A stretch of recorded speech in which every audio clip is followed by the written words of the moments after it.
Sabah al-Khair, good morning, dear listeners. You're listening to Radio 3CR on 855 AM and Palestine Remembered with Robert Martin, Nasser Mashni, and Yusuf Ahmed al-Rimawi.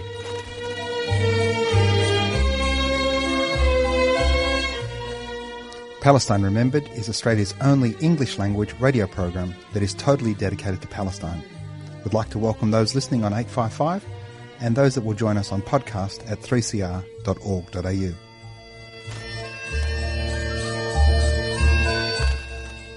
Thanks for joining us. Stay with us and enjoy the episode. Bringing you the news and views and the untold side of the Palestinian struggle for freedom from a Palestinian perspective. Good morning, Rob. How are you? Mate, I'm very well indeed. I'm enjoying a little bit of the sunshine, so it's been great. What about yourself? I am fantastic, mate. I'm very excited. We had the world's newest mashni enter the house today. I'm not a pet person, but my daughter got a brand new cat, so we're pretty excited in there. This is phenomenal. It's a very good-looking cat, and because I've known you for so long, you have been a very anti-pet person. So this is a huge thing. Congratulations. It's a huge step. It's just another entity for my wife to look after, other than me and the kids. Rob, but excitingly, we've got another stellar Palestinian woman joining us, Amira Nimrawi. Good morning, Amira. How are you? Morning. I'm well, thanks. How are you? Really, really well. We're both very well. Welcome. Amira, you're talking to us, Amira, from Italy with an Australian accent, and you're a Palestinian. Actually, I'm calling you from London. London with an Australian accent. Yeah. It's incredible. I like it. Yeah. Like every Palestinian, you've got your own Palestine story. Can you take us through your Nakba and its relationship to you and how you end up where you are? And then we'll go into Balari after that. So I guess I'll start with my father. He's a Palestinian refugee that came to Australia in his early 20s. My dad is from a tiny village just outside of Hebron called Kharas. And he grew up there, I think, until he was around 13 or 14. And at around that age, he was starting to become more politically active and involved. And for reasons that aren't very clear to me, it's not really a subject that he talks about openly. But he did need to leave, and it was sort of connected to the fact that he was involved in organizing a protest. Although that's what they said at the time, and apparently that was something that they were trying to do to separate children from their families. So today we have the issue of children being incarcerated, I guess without cause. Taken away from their families and all of that area. Exactly, yeah. to separate them, to traumatize them. But it was always just something that was discussed from that side of the family, that because fortunately at that time and still today to an extent, we have quite a lot of land. So my grandparents and my father's side of the family come from a falah family, I guess you could say, where we live off the land, and we would rear the land at that time. Not so much nowadays, it's mostly for our own personal use. But because of that, it was just, there was no way that the family would leave with him. So he went off to Amman, where he had an older brother that was married and had a family there. Mm-hmm. Finished his schooling in the Amira school that was there. Then in his early 20s, arrived in Australia as a refugee, sponsored by his other older brother that had already gone across to Sydney. So my mother's Australian. So really my Nakba story centers around my father's history and the influence that his life and his activity has had on my life. However, having said that, my mother really embraced the culture, and she's an artist, especially I guess from an artistic point of view, but definitely from a cultural point of view. So we grew up in a Palestinian house without question. So she's Palestinian for sure now, through and through. Yeah, and there's a story where we were in Amman a couple of years ago, and she was wearing a thobe, and we were going to enter, I think, the Darij Romani in the center of town, and my cousins were trying to sort of usher her in without having to pay the extra 50 dinar, and they sort of stopped her because she's blonde and quite fair, and they're sort of like, what's this woman in this thobe, and trying to sort of sneak in as a local. And she's like, no, Ana Palestinian, I'm from Khalil, I'm from Kharas and whatever. And they were just so amused by it. They let her in. But so definitely through and through, she's a Palestinian. My parents met, and I started my life in Sydney. So the first 6 years of my life, I was based in Sydney, where by that stage, my father had been quite instrumental in starting up, I guess, the first sort of Palestinian. I don't know how you would say it in English, but he started the Rabta in Lakemba. So it was sort of the Palestinian community in Sydney would get together. Community organisation, yeah. Exactly. Organized events, and certainly they were quite politically active in the late 70s and early 80s to the 90s. And so that they were my formative years. I mean, I went to my first protest in a pram, and it's just something that I've never known anything other than the whole story of Palestine. My father's story is one that I've had to draw out from him over time. There are certain things where when he came to Australia, he started working really hard in the railways, and sort of, over time he'd worked his way up. He eventually got his citizenship so that he could go back to Palestine and finally see his family, who he hadn't seen since he'd left Jordan. There was a series of events where he was arrested, and no one really knows what happened during that time. But his mother, who he was very close to and I guess had worked so hard to get to go and see her again, actually passed away while he was in prison. And the typical Arab hospitality and not wanting to disappoint and breaking bad news ever so slowly when he finally did get out and get home. Apparently the Australian government intervened and he was able to get home to the village. No one told him when he first arrived. So it's sort of, his history is just sort of one that I can only surmise as layer upon layer of different types of trauma, in which he never told us that. I only found that out when I went for the first time at 18 to Palestine and had the opportunity to sort of meet and sit down with my aunties. So yeah, we were based in Sydney up until 6, and then we moved up to the Blue Mountains, where for me, from sort of a personal point of view, I'd gone from a very multicultural community, a very connected Palestinian community, one that was very active, and even by that age I was very aware of what was going on back home, and this is the language that we used. It wasn't what's going on in Palestine, it was back home. That's how Dad spoke about it, that's how I spoke about it, it's how we all spoke about it. So I was already very connected, not just to the cause, but also to the idea that I had family there, that we have land there, that these stories that Dad did speak of his childhood, with the donkeys and the olive trees and the fruit, and just this almost idyllic, a different world, isn't it? Different world to here.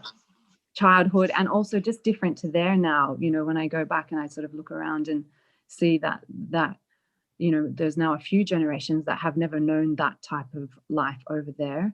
Their existence has been one completely removed from that. So those days have gone completely. So yeah, so I always had a curiosity, and I was always very connected.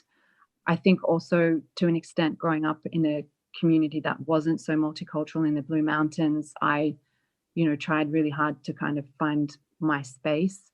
And there were certain incidents along the way where I had so many kids in diaspora have the same story, where they're at school and they're eating khubz or Lebanese bread with za'atar, and the kids are like making fun of them and, oh, what's that? And so I didn't, it's not until I was an adult that I looked back and started to sort of understand some behaviors that I developed as coping mechanisms where I didn't eat at school. I stopped eating at school, even if it was just a normal Vegemite sandwich. I'd wait until I got home because of this sort of anxiety around being the other, being different. And then when I got to high school, there were people that were aware, and I have to say I did go to a very open-minded high school where the teachers, especially from the history department, were very pro-Palestinian, were not afraid to sort of talk about that. Yeah, and they were very excited, that my sister and I were at the school. So that was sort of a nice, safe space where they always wanted to hear stories and asked us about it in front of the other kids. But at the same time, that's such a good thing. It was great. It's a very special school, to be honest. That's why I'm an advocate of public education as well. And I remember asking my dad, saying, I want to go back home. I want to meet everyone and I want to stay there for a good period of time. I want to learn. And he was like, yes, okay, dad, go, it's okay, and whatever. And, I needed 6 months to save up, and I was adamant that I was going to do everything by myself. And I think he just didn't think that I would do it. So I remember the night before I left, he's like, are you sure you want to go? And, it's not the same as here. And started backtracking. And I was like, what's going on? Like, I'm literally just about to jump on a plane for the first time by myself, go to Palestine for the first time by myself. My Arabic isn't the strongest. I could understand quite a lot, but to speak, I was not fluent at that time. And, he starts backtracking and freaking out a little bit. And I'm like, no, khalas, like, it's time. I need to go. So anyway, I went off, and it so happened. So it was 2003. So I think it was the beginning of the second Intifada at that time.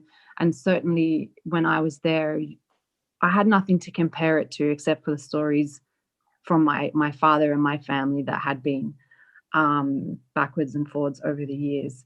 And so it's winter as well when I get there. It's very sort of dark and bleak. Actually, the first time I got to the checkpoint between Jordan and Israel, I was denied entry. Apparently, they'd let too many Palestinians in that day, so they weren't letting anyone else in. I have an Australian passport, by the way. I don't have a Hawiyya or a Palestinian identity, so it should have been fairly easy to an extent. My cousin had arranged for me to enter with a cousin who had Israeli number plates, who was based in Jerusalem. So that was supposed to make it easier. But that first day we were denied entry. And so we went back to Amman, stayed the night, and then went back the second day.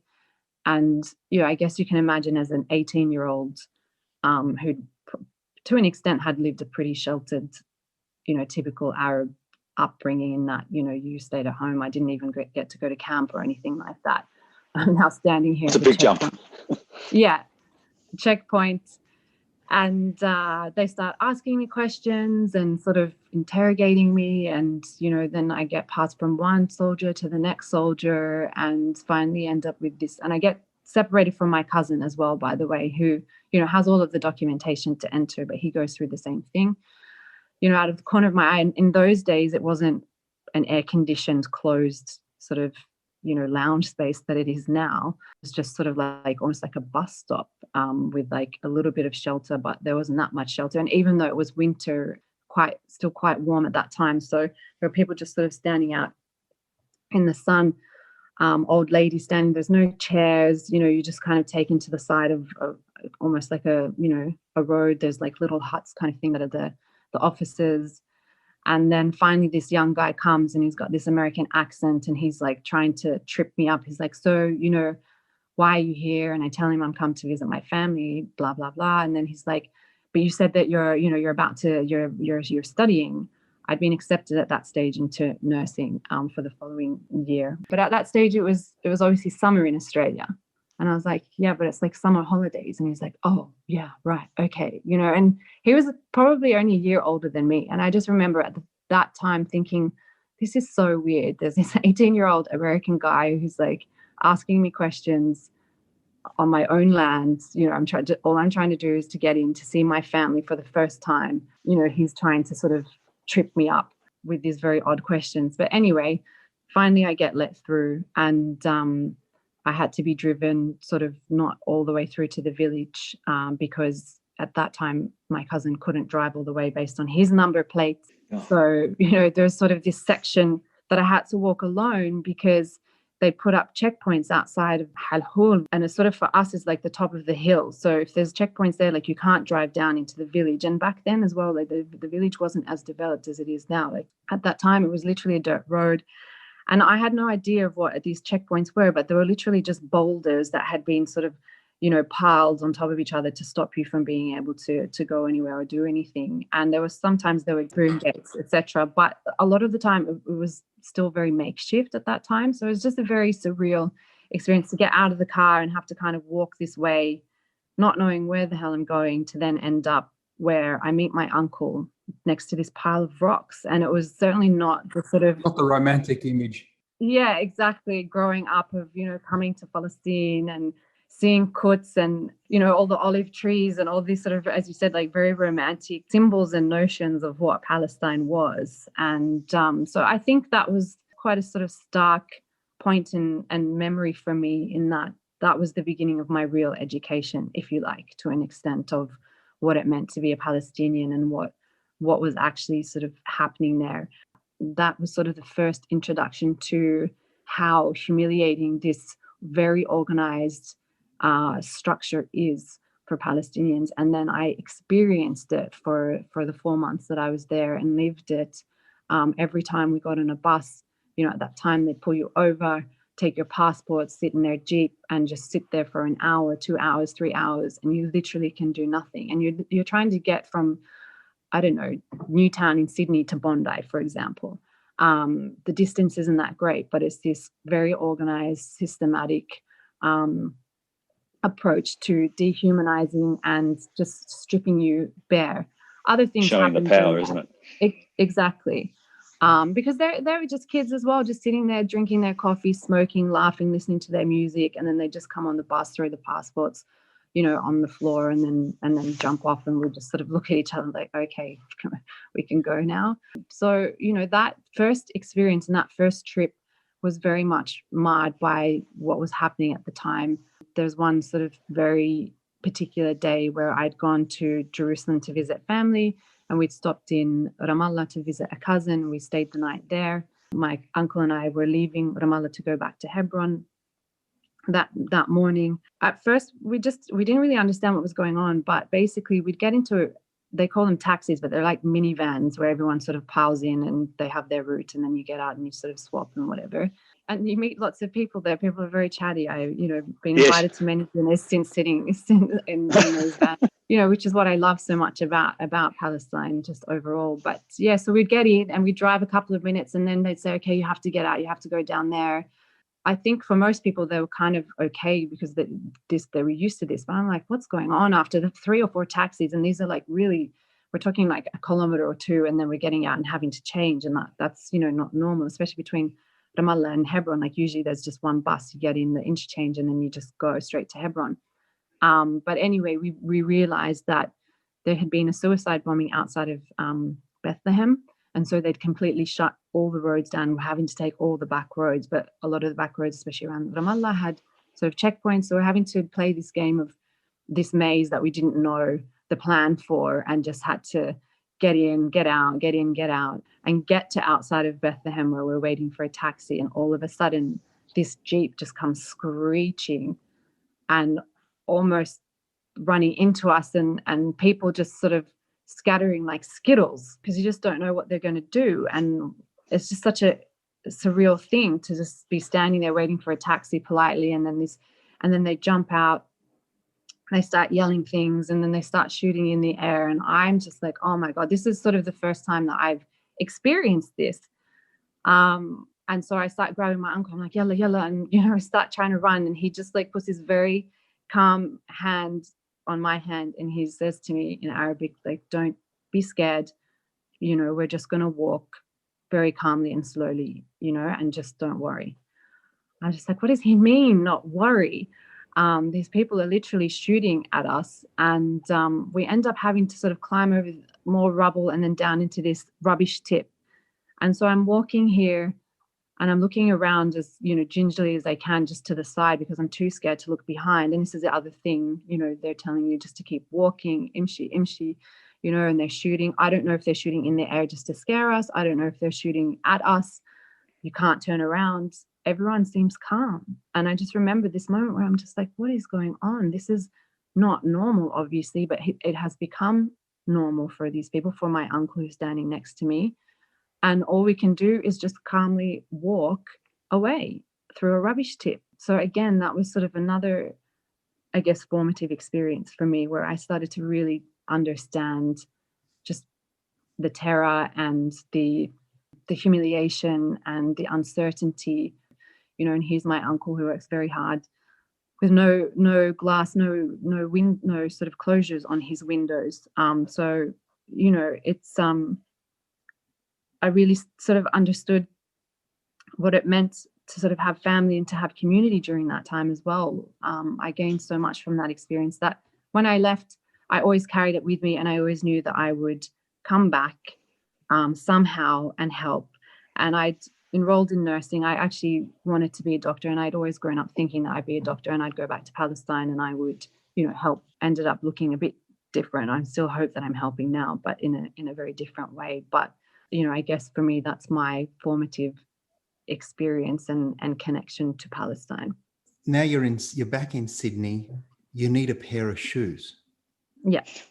So what happens now? So fast forward probably a good 10 years or so, I had left nursing and ended up falling into finance, in particular insurance. I don't think anyone grows up wanting to work in insurance, but it served me quite well. I learned so much. And I remember always just sort of thinking that I guess my motivation has always been to help people and to look after people. And that's why I went into nursing and thought I wanted to be a doctor.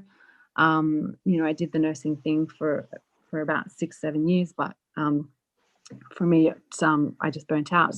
So I always had in the back of my mind, if I moved into finance and got a bit of business experience, that maybe one day I could start my own NGO.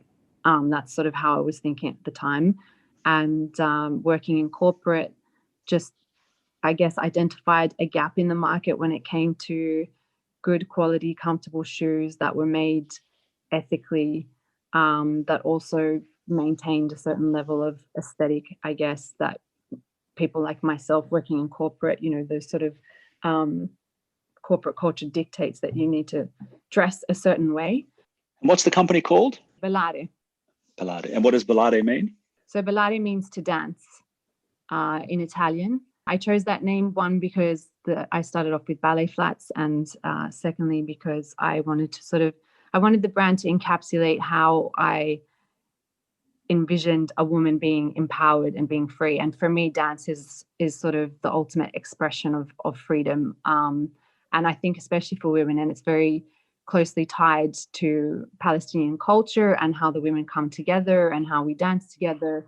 But also because, the sort of premise behind Ballare is to empower the wearer. So that's a woman anywhere in the world. And then the profits go towards helping to support, empower a Palestinian woman in Palestine. Wow, fantastic. Good for you. You are an amazing woman. We should tell our listeners to go to Ballare-Co. So BALLARE-CO. Ballare-Co. And the website, one of the things, the very cool things, is how transparent you are with your pricing. You're actually telling people what they cost you and where the money goes and what they retail for, and in comparison then to a similarly made shoe, what they might expect to pay. And that's new. I'm not a shoe buyer in the sense of, high fashion female footwear. But I've certainly never seen anything like that for any male shoes I've ever seen. Well, honesty doesn't really go in retail now. So this is a whole new thing. So we're going to put a link to Ballare on the podcast for people to follow. Take us through that transparent pricing model and what made you think about doing that. I think it just sort of stemmed from my frustration that and this was how the shoe ended up coming to be born as well, was that I was spending money on shoes that I knew were made in China, probably not necessarily in the most ethical or sustainable ways, and having to pay a premium for something that would fall to pieces in a couple of months. Or conversely, I'd have to pay 500 Australian dollars. Now it's even more for a pair of designer flat shoes that would kill me for months until I wore them in. I just didn't really think that was fair. So I had been inspired by another label who had coined the term radical transparency. And so because I was establishing myself as a social business and a social enterprise whereby we would have social impact initiatives attached to the sale of the shoes, it just made sense that I opened the conversation around, what is sustainable and ethical fashion, and also what is fair. And so that's why it was really important for me to include that in the, the business model.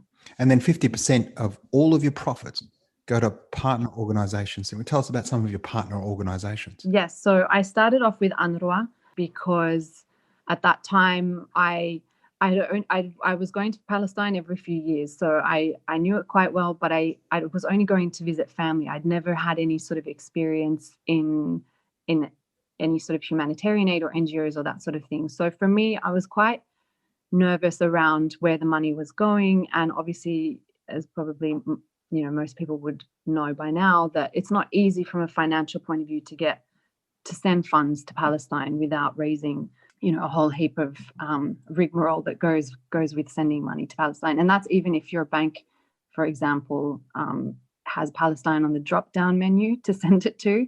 So I just wanted to find an organization that I knew had a history there and that I could sort of trust. So I started off with UNRWA.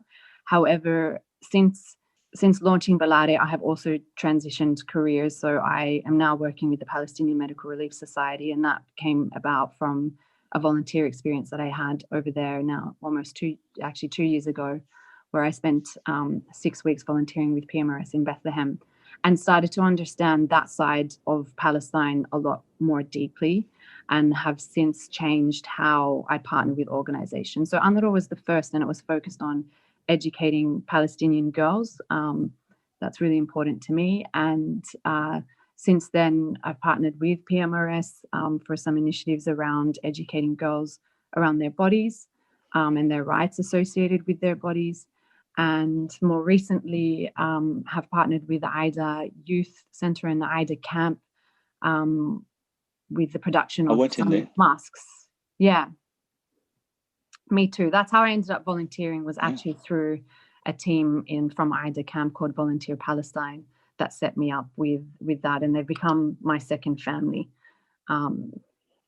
They're amazing. So yeah, just recently during the COVID times, we launched an initiative where we did some fundraising first to get some masks to the people in AIDA Camp, in particular those with chronic conditions and those that were considered the more vulnerable and at high risk, because at that time UNRWA hadn't responded to AIDA Camp, and they had been left essentially bare without any PPE or support from a COVID perspective. And we're talking 4 months into the breakout, and the first case was actually in Bethlehem as well. So we devised this campaign to produce masks locally. So we're supporting local industry in Bethlehem, which of course the economy at the moment is really struggling, and employment is, I think the unemployment rate is over 65% now, and I think 60% of Palestinian families are currently living under the poverty line since COVID. So that has certainly deteriorated. And so it was really important that we support local industry and then give back to the camp. And now we're selling the masks because they're such cool designs. So I partnered with a Palestinian artist. Her name is Narmin Hamda. And we developed a series of designs together. So some are tatris, some have Palestine and olive leaf motif. Others have a poppy.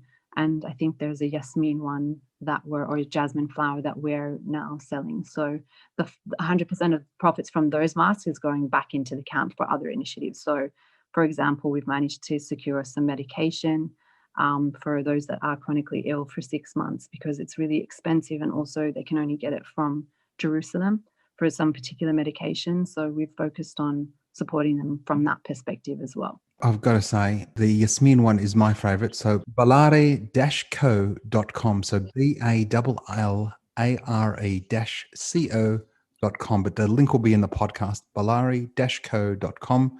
Thank you so very much, Amira. It's been great speaking to you. You're a wonder. Thank you. Your story is fantastic. Congratulations. Thank you so much. And thank you for doing what you're doing and giving a space to people like me to be able to talk about these things. I think it's really important. Thank you to 3CR for giving people like me a space to tell our story and express ourselves. Fantastic. Thanks so much. Another fantastic Palestinian woman doing fantastic things for Palestine. Amira Nimraoui, thanks so much for all that you do. Don't forget to visit her website, ballare-co.com. The link's in the podcast. Tell your friends to listen to the show. Share the podcast. And remember, there's never been a better time to free Palestine. Take care and see you next week.